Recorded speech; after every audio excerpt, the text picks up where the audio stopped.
جی بسم اللہ الرحمن الرحیم. السلام علیکم all my dear students. Constitutional developments in Pakistan کے حوالے سے جو ہمارا لاسٹ لیکچر تھا that was related to the fundamental rights and principles of policy as outlined in the constitution of 1956. Today I'm going to discuss about the parliamentary form of government which was provided by this constitution, as well as the president and the cabinet. So let's start with the parliament form of government. This constitution of 1956, it provided for the parliamentary form of government both in the province as well as in the at the center. کچھ لوگ ایسے تھے جن کا یہ خیال تھا کہ پاکستان میں پارلیمنٹری فارم آف گورنمنٹ جو ہے وہ ایک مناسب وے آف گورننس جو ہے وہ شاید نہیں ہوگا. ان کا یہ خیال تھا کہ پارلیمنٹری فارم آف گورنمنٹ وہاں پہ کامیاب ہوتا ہے جہاں پہ دو اسٹرانگ ڈیول پارٹی سسٹم موجود ہو, دو اسٹرانگ پولیٹیکل پارٹیز ہوں اور ایک اسٹرانگ گورنمنٹ جہاں سے ایمرج ہو کے آئے. تو ان لوگوں کا یہ خیال تھا کہ پاکستان میں چونکہ بہت سارے گروپس موجود ہیں, پولیٹیکل گروپس چھوٹے اور بڑے, اور دو بڑی پولیٹیکل پارٹیز جو ہے وہ موجود نہیں ہیں, لہٰذا زیادہ گروپس کی موجودگی میں پارلیمنٹری فارم آف گورنمنٹ میں جو سیٹس ہیں پارلیمنٹ کی, they would be divided among these small groups and large groups, and no party will be able to get a simple majority in the parliament, which will result in the formation of weak federal government. تو ان کا یہ خیال تھا کہ پاکستان چونکہ ایک newly born state ہے اور پاکستان میں ایک اسٹرانگ فیڈرل گورنمنٹ کی ضرورت ہے, تو اس لیے یہ پارلیمنٹری فارم آف گورنمنٹ جو ہے وہ ہمیں زیادہ سوٹ نہیں کرے گا. اسی طرح سے کچھ لوگ ایسے بھی تھے پارلیمنٹ میں جو ہماری سیکنڈ کانسٹیٹیوئنٹ اسمبلی ہے, جن کا یہ مطالبہ تھا کہ پاکستان کو سوئچ کرنا چاہیے ٹورڈز دی شریعت. پاکستان کو مکمل طور پر فل فلیج ایک اسلامک ریاست ہونی چاہیے اور اسلامک نظام جو ہے وہ پاکستان میں جو ہے وہ رائج ہونا چاہیے, جس طرح سے خلافت راشدہ کا تھا اس جیسا نظام پاکستان میں لے کے آنا چاہیے. اور انہوں نے پارلیمنٹری فارم آف گورنمنٹ کی جو ہے وہ مخالفت کی. ان کا خیال تھا کہ پاکستان کا ہیڈ آف اسٹیٹ جو ہے وہ ایک مسلم ان کو ہونا چاہیے جو کہ ایگزیکٹو کا سینٹر ہوگا. All powers shall rest with him, however they can be devolved to the any individual or any institution as per his own will. However, the first Constituent Assembly, they expressed their faith in the parliamentary form of government and their collective decision that the things will develop with the passage of time, and with the passage of time we will refine and we will develop this parliamentary form of government in Pakistan, and this is the only way forward for Pakistan. Similarly, the second Constituent Assembly, it decided in the favor of the parliamentary form of government both in center and the provinces. So when the second Constituent Assembly met in 1955, the relationship between the executive and the legislature, particularly the powers and position of the head of the state, assumed great importance in view of certain controversial and undemocratic actions of the head of state under the interim constitution. جیسا کہ ہمیں یاد ہے کہ interim constitution سے پہلے بھی اس طرح کی ایک دو ایپیسوڈز ہوئیں جب گورنر جنرل غلام محمد نے پوری پارلیمنٹ جو فرسٹ کانسٹیٹیوئنٹ اسمبلی تھی اس کو ہی سیبوٹیج کر دیا جب کانسٹیٹیوئنٹ اسمبلی نے کچھ چیکس اسٹیبلش کرنے کی کوشش کی at the powers and discretions of the governor general of that time. تو یہ بہرحال ایک انٹینشن جو ہے وہ اس کانسٹیٹیوشن کے فریمرز کی تھی کہ ایک سنگل پرسن کو جو ہے وہ انلمیٹڈ پاورز جو ہیں وہ نہیں گرانٹ کی جائیں گی, تاکہ وہ اس طرح ان پاورز کا مس یوز کرتے ہوئے دوبارہ سے کسی کانسٹیٹیوئنٹ اسمبلی کو, لیجسلیچر کو, پارلیمنٹ کو اس طرح سے جو ہے وہ ٹرمینیٹ نہ کر سکے. تو یہ اس کانسٹیٹیوشن کی جو ہے وہ ایک منشا تھی. اس لیے اے parliamentary system was sought where real executive authority vested in a cabinet responsible to the legislature would be guaranteed within the constitution. اور اس لیے جو ہے وہ انہوں نے پارلیمنٹری فارم آف گورنمنٹ کو جو ہے وہ انہوں نے فیور کیا.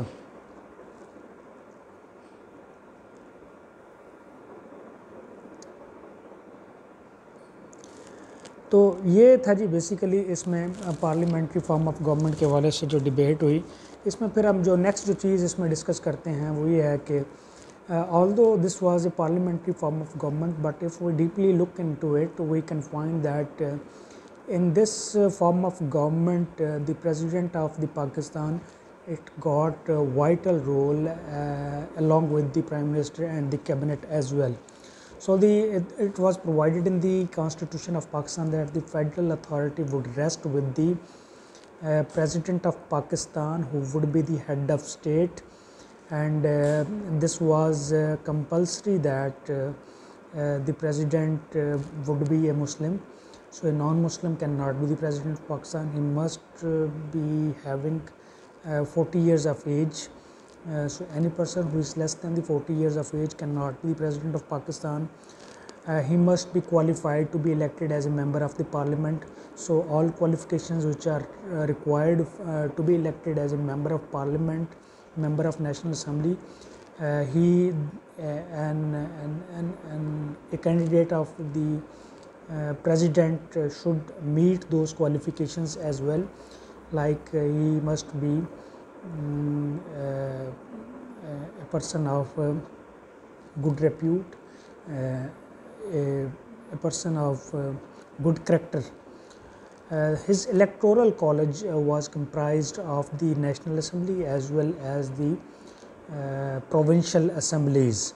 So he or she would get votes from the National Assembly and the provincial assemblies. The maximum term of his office was 5 years, and he can hold this office, he can be elected for this office for maximum 2 terms, not more than that.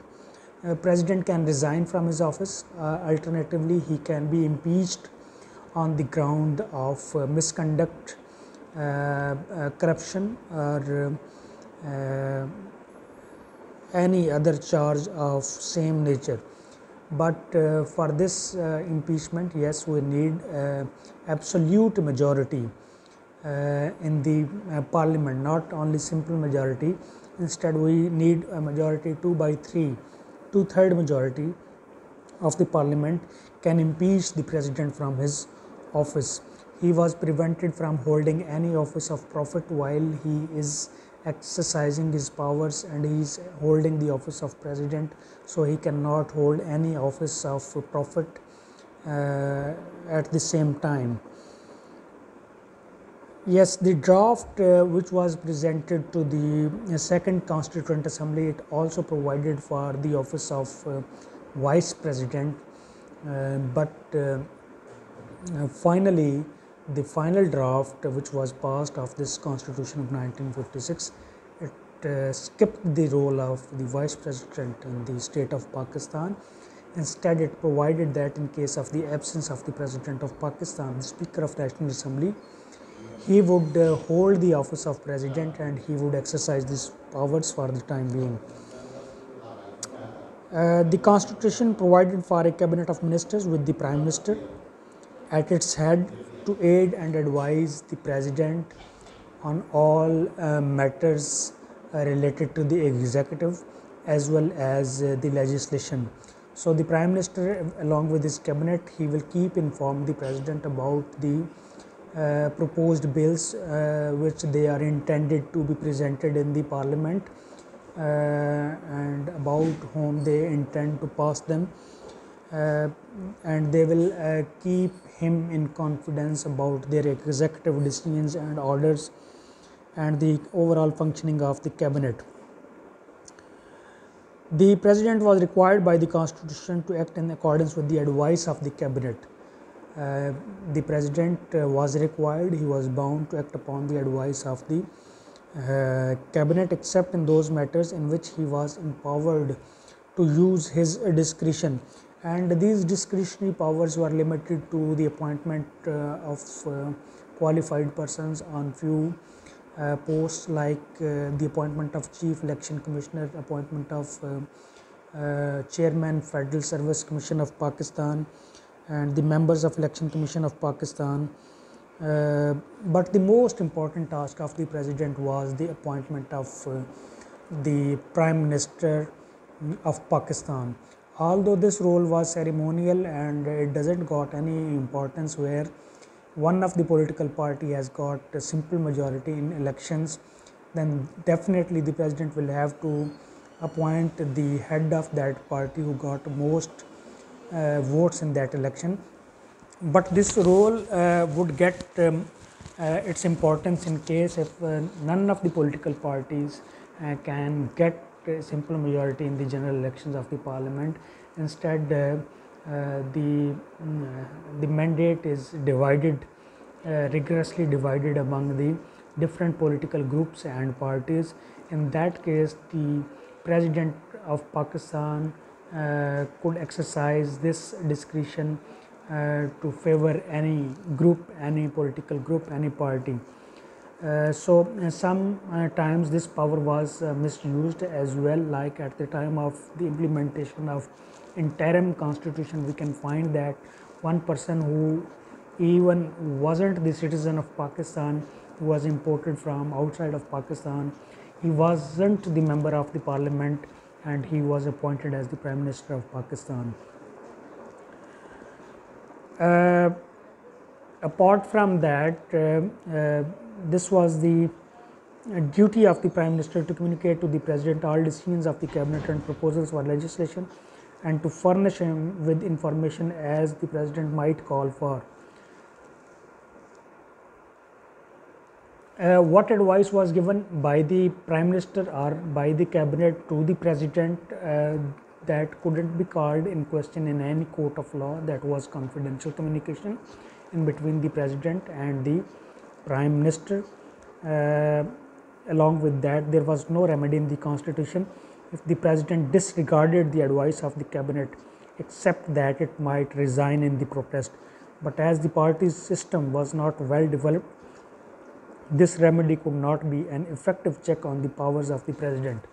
تو کوئی خاطر خواہ جو ہے وہ اس میں remedy نہیں تھی اگر پریزیڈنٹ جو ہے وہ پرائم منسٹر آف پاکستان کی ایڈوائس پہ ایکٹ اپون نہیں کرتا, اس کو ایگزیکیوٹ نہیں کرتا, تو پرائم منسٹر اور کیبنٹ کچھ بھی نہیں کر سکتے تھے ماں سوائے اس کے کہ they can resign from their office. But if we look into our current constitution, the constitution of 1973, the things have changed enormously. The president is bound to act upon the advice of the prime minister and the cabinet, and if he doesn't act so within I think 48 days, the advice will be implemented automatically, and there will no need of the assent of the president in that regard after the lapse of these 48 days. That proposal, that legislation that will get its importance, that will get implemented automatically even without the assent or consent of the president. But in this case, in the constitution of 1956, things were different. President was required to act upon the advice of the prime minister, but if he doesn't act so, no remedy was provided to the cabinet or the prime minister in this regard. Only remedy which was available to them, they can resign as a matter of protest from their office, which is not a good choice in any sense, I think so. Apart from that, this was provided that the prime minister shall hold his office during the pleasure of the president. So as long as the president is pleased with the role and with the working of the prime minister will keep working in his office, and as soon as he showed his displeasure, he showed his discontentment, or he had any political or otherwise differences with the prime minister, he can sack the Prime Minister from his office. So this was proposed in the draft of this constitution, which was presented in the Constituent Assembly in 1956. But the proposal evoked great criticism, and fears were expressed that we would repeat our history like in 1953 when the parliament was sacked by then Governor General of Pakistan, and we don't want to repeat this again and again. So this power should be curtailed. So the final constitution, which was passed by the Constituent Assembly, that provided that it changed it, and it stated so that the Prime Minister shall hold office during the pleasure of the President, but the President shall not exercise his powers unless he is satisfied that the Prime Minister does not command the confidence of the majority of the members of the National Assembly. So yes, if the President is displeased with the Prime Minister, he can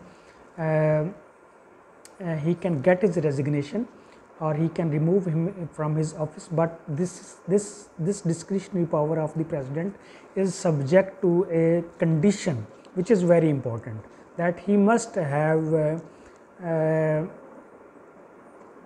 proof that the Prime Minister has lost the confidence of the Parliament. I mean to say, if the Parliament shows its non-confidence in the Prime Minister by its voting system, by its simple majority or otherwise, only then the Prime Minister would be able to sack the Prime Minister from his office. So these were the some of the important features of the Constitution of 1956 as far as the role of the President and the Cabinet is concerned, and as far as the parliamentary form of government.